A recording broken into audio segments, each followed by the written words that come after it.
Hello students. तो हम पढ़ रहे थे कॉमर्स और कॉमर्स में हमने डायरेक्टिंग चैप्टर कंप्लीट कर लिया, मैनेजमेंट के फंक्शंस पढ़ रहे थे। आज हम नया चैप्टर शुरू करने वाले हैं, कंट्रोलिंग। तो कंट्रोलिंग ज्यादा बड़ा चैप्टर नहीं है, बहुत ज्यादा 2 वीडियोस में ये चैप्टर हम पूरा कंप्लीट कर लेंगे। तो आज के वीडियो में हम उसका कुछ पार्ट करने वाले हैं, जैसे कि आज के वीडियो में हम कवर करेंगे कंट्रोलिंग की मीनिंग, उसकी इंपॉर्टेंस, उसके स्टेप्स। तो ये सारी चीजें हम आज के वीडियो में कवर करेंगे। तो चलिए ज्यादा टाइम वेस्ट नहीं करते हैं और आज का वीडियो शुरू करते हैं। आ जाइए। तो हम पढ़ेंगे कंट्रोलिंग। तो कंट्रोलिंग जैसा कि नाम में लिखा है कंट्रोल, तो मैनेजमेंट का बहुत इंपॉर्टेंट फंक्शन है कंट्रोलिंग। अगर कंट्रोलिंग नहीं करेंगे तो मैनेजमेंट के बाकी जितने भी फंक्शन हमने पढ़े, यानी कि प्लानिंग, डायरेक्टिंग, ऑर्गेनाइजिंग, ये सारे फंक्शंस स्मूथली रन नहीं करेंगे। इन सारे फंक्शंस के बीच में कोऑर्डिनेशन नहीं आएगा अगर हम चीजों को कंट्रोल ही नहीं कर पाएंगे। तो controlling is very important in terms of management. तो आज हम कंट्रोलिंग पढ़ने जा रहे हैं। कंट्रोलिंग की मीनिंग क्या होती है?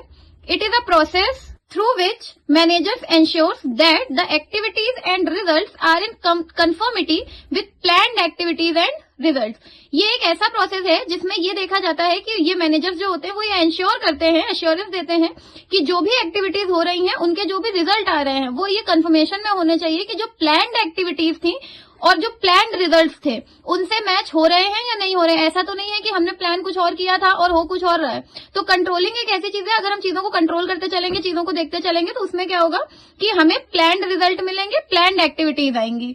तो कंट्रोलिंग इस वजह से करी जाती है। अब इसकी इंपॉर्टेंस पढ़ते हैं हम। इंपॉर्टेंस बहुत इंपॉर्टेंट भी है क्योंकि ये पेपर में जरूर आती है। तो इंपॉर्टेंस क्या है? फर्स्ट है अचीवमेंट ऑफ ऑर्गेनाइजेशनल गोल्स। सबसे पहले तो कंट्रोलिंग एक्टिविटी में जितने भी ऑर्गेनाइजेशनल गोल्स होते हैं वो अचीव हो जाते हैं। रीजन उसका क्योंकि आप जो प्लानिंग कर रहे हैं, जो ऑर्गेनाइजिंग कर रहे हैं, जो भी डायरेक्टिंग कर रहे हैं, उन पे आपने कंट्रोल बना के रखा है। तो ऑर्गेनाइजेशनल गोल्स जो होते हैं वो बहुत जल्दी अचीव हो जाते हैं बिना किसी भी डिफिकल्टी के। Next, optimum utilization of resources. आप रिसोर्सेज का अच्छा इस्तेमाल कर सकते हैं। क्यों? क्योंकि आप चीजों को एनालाइज करके, अच्छे से चीजों को समझ के, उसके बाद में आप रिसोर्सेज को यूज कर रहे हैं। तो रिसोर्सेज का बेस्ट पॉसिबल मैनर में यूटिलाइजेशन होता है, उसे ही हम ऑप्टिमम बोलते हैं। तो रिसोर्सेज का ऑप्टिमम यूटिलाइजेशन होता है, कोई भी वेस्टेज नहीं होता है। थर्ड है बेटर एम्प्लॉय मोरल।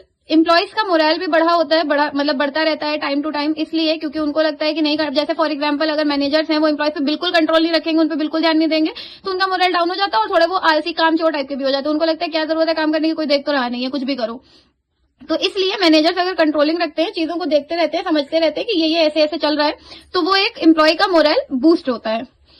नेक्स्ट है बेटर प्लानिंग। कंट्रोलिंग के थ्रू आप चीजों को बेटर प्लान कर सकते हैं। रीजन उसका क्योंकि आपको पता है कि इन फ्यूचर क्या हो सकता है, कैसे चीजें हो सकती हैं। तो आप चीजों को जितना भी अच्छा प्लान कर सकते हैं, जितना भी बढ़िया प्लान कर सकते हैं, वो करें, उसे ही हम लोग बोलते हैं controlling.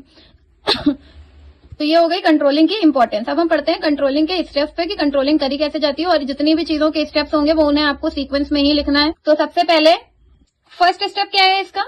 Establishment of performance standard. सबसे पहले तो एक परफॉर्मेंस स्टैंडर्ड सेट करना पड़ता है। कोई भी काम करने के लिए आपको उस टास्क का एक स्टैंडर्ड परफॉर्मेंस स्टैंडर्ड सेट करना पड़ता है कि आपको इस काम को इस तरीके से करना है और इस स्टैंडर्ड पे ही करना है, मतलब उस हिसाब से ही आप सारी चीजें करते हैं। तो कंट्रोलिंग का पहला स्टेप यही है कि आपको एक परफॉर्मेंस स्टैंडर्ड सेट करना पड़ता है।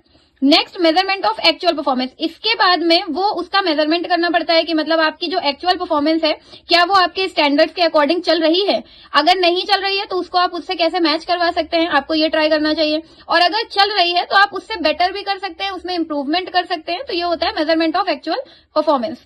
नेक्स्ट है comparison of both. Comparison of both का मतलब है comparison of actual performance with performance standard. मतलब ये दोनों में ही जो है उन्हीं में कंपैरिजन करना है कि आपकी जो एक्चुअल परफॉर्मेंस है वो आपके स्टैंडर्ड्स के अकॉर्डिंग है। क्योंकि कंट्रोलिंग में ये सारी चीजें डिफरेंस होती है, क्योंकि एक्चुअल परफॉर्मेंस और परफॉर्मेंस स्टैंडर्ड में बहुत ज्यादा डिफिकल्टी आती है। तो इस वजह से इनमें दोनों में कंपैरिजन करना इंपॉर्टेंट है। नेक्स्ट है एनालाइजिंग डेविएशंस। इसके बाद में आपको ये चेक करना पड़ता है कि जो भी काम आप कर रहे हैं वो बेटर मैनर में परफॉर्म हो। आप इस तरीके से काम करें कि मतलब उसमें कोई भी प्रॉब्लम ना आए, किसी भी तरीके की कोई दिक्कत ना आए और वो काम स्मूथली हो सके और मैनेजमेंट ऑर्गेनाइजेशन का बढ़िया रहे।